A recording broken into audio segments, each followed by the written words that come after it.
বন্ধুরা, সম্পূর্ণ পর্ব দেখতে চ্যানেলটি সাবস্ক্রাইব করুন। এবার তিশা হসপিটালের সবার সামনে আয়ুষকে জড়িয়ে ধরে কান্নায় ভেঙে পড়ে। সেই দৃশ্যটা যেন পুরো ওয়ার্ডের বাতাস থমকে যায়। নার্স থেকে শুরু করে উপস্থিত সবাই অবাক হয়ে তাকিয়ে থাকে। তিশার চোখে জল, কাপা গলায় শুধু একটাই কথা বারবার বের হচ্ছে, তুমি আমাকে ছেড়ে যেও না আয়ুষ। আর এই দৃশ্য দূর থেকে দাঁড়িয়ে দেখে কুসুম। তার চোখের সামনে যেন সবকিছু ভেঙে পড়ছে, কিন্তু সে কিছু বলছে না, শুধু চুপচাপ দাঁড়িয়ে আছে। হাসপাতালের করিডোরে সেই মুহূর্তে এক অদ্ভুত নীরবতা নেমে আসে। আয়ুষ প্রথমে কিছু বুঝতে পারে না, তারপর ধীরে ধীরে তিশাকে সরানোর চেষ্টা করে। সে বলে, তিশা, তুমি এখন অসুস্থ, প্লিজ শান্ত হও। কিন্তু তিশা আরও শক্ত করে তাকে জড়িয়ে ধরে বলে, না, তুমি আমাকে ছেড়ে চলে যাবে না, তুমি আমার সাথে থাকার প্রতিশ্রুতি দিয়েছিলে। এই কথাটা শোনার সাথে সাথেই কুসুমের বুকটা কেঁপে ওঠে। সে ধীরে ধীরে এক ধাপ পিছিয়ে যায়। তার চোখে জমে থাকা জল আর আটকে থাকে না। আয়ুষ এইবার কুসুমের দিকে তাকায়, আর সেই দৃষ্টি যেন হাজার প্রশ্ন নিয়ে আসে। কুসুমের মুখে কোনো অভিযোগ নেই, শুধু একটা ক্লান্ত ভাঙা হাসি। ঠিক তখনই শ্যাম দ্রুত সেখানে উপস্থিত হয়। সে তৃষাকে ধরে বলে, তুই আবার কেন এই নাটক শুরু করলি? তোর জন্যই সব কিছু নষ্ট হচ্ছে। তৃষা কাঁদতে কাঁদতে বলে, আমি নাটক করছি না দাদা, আমি আয়ুষকে হারাতে চাই না। এই মুহূর্তে আয়ুষ হঠাৎ করেই তৃষাকে আলতো করে সরিয়ে দেয়। সে কঠিন গলায় বলে, এটা কোনো সম্পর্কের জায়গা না তৃষা, তুমি ভুল বুঝছো। এই কথা শুনে তৃষা আরও ভেঙে পড়ে। কুসুম তখন ধীরে ধীরে সামনে এগিয়ে আসে। তার কণ্ঠ খুব শান্ত, কিন্তু ভেতরে ভাঙা কষ্ট লুকানো। সে বলে, আমি এখানে দাঁড়িয়ে আর কাউকে আটকাতে চাই না।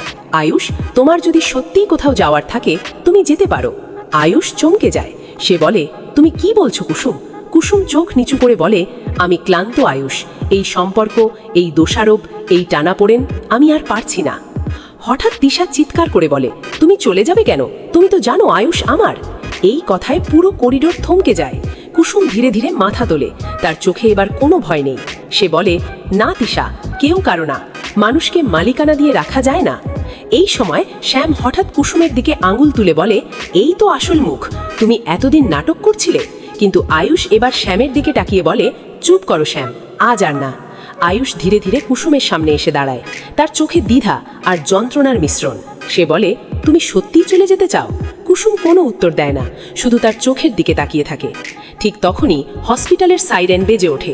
একজন ডাক্তার দ্রুত এসে বলে, একটা জরুরি কেস এসেছে, বাইরে বড় অ্যাক্সিডেন্ট হয়েছে। এই খবর শুনে সবাই বিভ্রান্ত হয়ে যায়। শ্যাম বলে, এখন আবার কি শুরু হলো? কিন্তু আয়ুষ হঠাৎ সিদ্ধান্ত নিয়ে ফেলে। সে বলে, আমি যাচ্ছি। তিশা আবার তার হাত ধরে বলে, না আয়ুষ, তুমি আমাকে ছেড়ে যেতে পারো না। কিন্তু আয়ুষ এবার হাত ছাড়িয়ে দেয়। সে বলে, আজ আমাকে সত্যের কাছে যেতে দাও। এই কথা বলার পর সে কুসুমের দিকে একবার তাকায়। কুসুমের চোখে তখন শুধু শূন্যতা, কোনো অভিযোগ নেই, কোনো দাবি নেই। আয়ুষ ধীরে ধীরে করিডোর দিয়ে এগিয়ে যায়। তার পেছনে তিশার কান্না, শ্যামের রাগ আর ইন্দ্রাণীর নীরবতা সবকিছু মিশে এক অদ্ভুত ভারী পরিবেশ তৈরি করে। কিন্তু ঠিক সেই মুহূর্তে কুসুম হঠাৎ পেছন থেকে বলে ওঠে, আয়ুষ, একবার দাঁড়াও। আয়ুষ থেমে যায়। কুসুম ধীরে ধীরে বলে, তুমি যদি ফিরে না আসো, আমি বুঝে নেব এই গল্পটা এখানেই শেষ। এই কথার সাথে সাথে আয়ুষ ধীরে ধীরে ঘুরে দাঁড়ায়। তার চোখে এবার এক নতুন সিদ্ধান্তের ছায়া।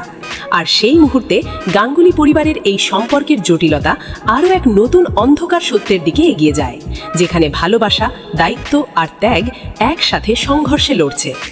আয়ুষ কুসুমের দিকে ঘুরে দাঁড়ানোর পর হাসপাতালের করিডোরে যেন সময় থমকে যায়। বাইরে বৃষ্টির শব্দ আরও জোরে শোনা যেতে থাকে, আর ভেতরে মানুষের শ্বাস প্রশ্বাসও যেন ভারী হয়ে ওঠে। তিশা এখনও কাঁদছে, শ্যাম রাগে দাঁত চেপে আছে, আর ইন্দ্রাণী গাঙ্গুলি দূরে দাঁড়িয়ে সবকিছু নীরবে পর্যবেক্ষণ করছেন, যেন তিনি বুঝতে চাইছেন কোন সম্পর্কটা সত্য আর কোনটা শুধু আবেগের নাটক। আয়ুষ ধীরে ধীরে কুসুমের সামনে এসে দাঁড়ায়। তার চোখে ক্লান্তি, কিন্তু সিদ্ধান্ত স্পষ্ট। সে বলে, কুসুম, আমি জানি তুমি সব সহ্য করছো, কিন্তু আমি এখন কোনো মিথ্যার মধ্যে থাকতে চাই না। এই কথায় তিশা হঠাৎ চিৎকার করে ওঠে, মিথ্যা? তুমি আমাকে মিথ্যা বলছো? সে আবার আয়ুষের দিকে এগিয়ে যায়, কিন্তু এবার শ্যাম তাকে ধরে ফেলে। শ্যাম নিচু গলায় বলে, এখন থাম, না হলে আবার সমস্যা হবে।